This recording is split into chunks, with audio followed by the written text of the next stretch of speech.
DB Harun আমরা জেলে থাকতেই জানি এটা, যে তার রিমান্ডের সময় তাকে ধরে নিয়ে গিয়েছিল হাতির ঝিলে। শুনেছেন মনে হয় অনেকে। হাতির ঝিলে নিয়ে শার্ট প্যান্ট পরিয়ে গেঞ্জি টেঞ্জে গায়ে দিয়ে হাতে বিড়ি সিগারেট দিয়ে চারদিকে রাস্তা ব্লক করে কেউ যাতে আসতে না পারে, দেখতে না পারে, একটা মেয়েরে পর্যন্ত তার কাছে দিয়ে দিয়েছে আলিঙ্গনরত অবস্থায়। এমন একটা দৃশ্য, মানে যেই দৃশ্য দেখলে যে কেউ তার ব্যাপারে খারাপ ধারণা লালন করবে। এটা ভিডিও ফুটেজ নিয়েছে আর ছবি কত হাজার তুলেছে আল্লাহ ভালো জানে।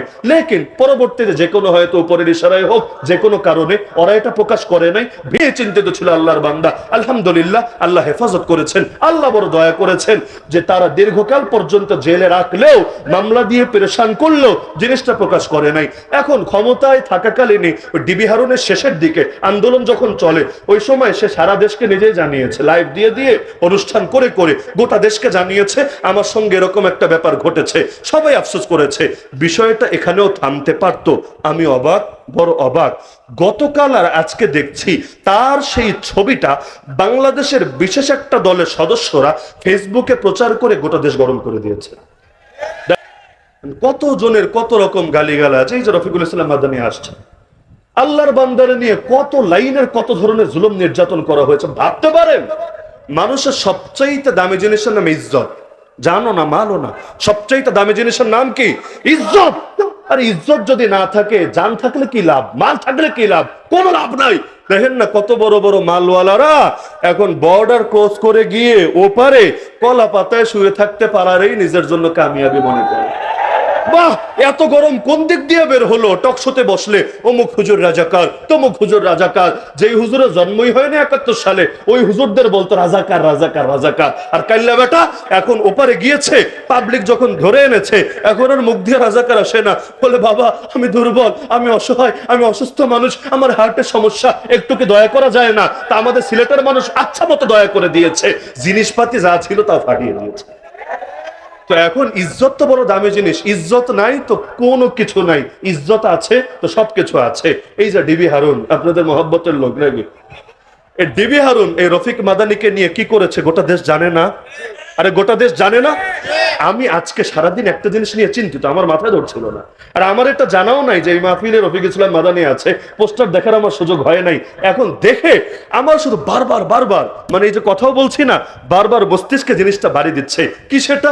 যে ডিবি হারুন আমরা জেলে থাকতেই জানি এটা, যে তার রিমান্ডের সময় তাকে ধরে নিয়ে গিয়েছিল হাতির ঝিলে। শুনেছেন মনে হয় অনেকে। হাতির ঝিলে নিয়ে শার্ট প্যান্ট পরিয়ে গেঞ্জি টেঞ্জে গায়ে দিয়ে হাতে বিড়ি সিগারেট দিয়ে চারদিকে রাস্তা ব্লক করে কেউ যাতে আসতে না পারে, দেখতে না পারে, একটা মেয়েরে পর্যন্ত তার কাছে দিয়ে দিয়েছে আলিঙ্গনরত অবস্থায়। এমন একটা দৃশ্য, মানে যেই দৃশ্য দেখলে যে কেউ তার ব্যাপারে খারাপ ধারণা লালন করবে। এটা ভিডিও ফুটেজ নিয়েছে আর ছবি কত হাজার তুলেছে আল্লাহ ভালো জানে। লেকিন পরবর্তীতে যে কোনো হয়তো উপরের ইশারায় হোক, যে কোনো কারণে ওরা এটা প্রকাশ করে নাই। ভিন্ন ব্লেম দিয়েছে, মোবাইলের মধ্যেই পাওয়া গিয়েছে, সেই পাওয়া গিয়েছে, এগুলো বলেছে। লেকিন এই জিনিসটা ফাঁস করে নাই। তবে ওদের কাছে ছিল, রফিক মাদানির আমরাও দেখেছি, জেলে যাওয়ার পর সবচাইতে বেশি চিন্তিত ছিল এটা নিয়ে যে ভাই জেলে একবার না 10 বার খাটবো, 1 মাস না 10 মাস খাটবো, এটা বিষয় না। কিন্তু যদি এভাবে এটা চারদিকে ছড়িয়ে দেয়, মানুষ তো আর বুঝবে না যে এর পেছনে আড়ালে কি ঘটনা আছে, কি জঘন্য ষড়যন্ত্র লুকিয়ে আছে। এটা তো তারা বুঝবে না। ইউসুফ নবী যেমনি ভাবে যেই পাপ থেকে বাঁচতে চেয়েছিলেন, ওই পাপের দোষ কাঁধে নিয়েই তাকে 10 বছর জেল খাটানো হয়েছে। এটা নিয়ে চিন্তিত ছিল আল্লাহর বান্দা। আলহামদুলিল্লাহ আল্লাহ হেফাজত করেছেন, আল্লাহ বড় দয়া করেছেন যে তারা দীর্ঘকাল পর্যন্ত জেলে রাখলেও, মামলা দিয়ে পেরেশান করলেও জিনিসটা প্রকাশ করে নাই। এখন ক্ষমতায় থাকাকালীনই ডিবি হারুনের শেষের দিকে আন্দোলন যখন চলে, ওই সময় সে সারা দেশকে নিজেই জানিয়েছে, লাইভ দিয়ে দিয়ে অনুষ্ঠান করে করে গোটা দেশকে জানিয়েছে আমার সঙ্গে এরকম একটা ব্যাপার ঘটেছে। সবাই আফসোস করেছে। বিষয়টা এখানেও থামতে পারতো। আমি অবাক, বড় অবাক। গতকাল আর আজকে দেখছি তার সেই ছবিটা বাংলাদেশের বিশেষ একটা দলের সদস্যরা ফেসবুকে প্রচার করে গোটা দেশ গরম করে দিয়েছে।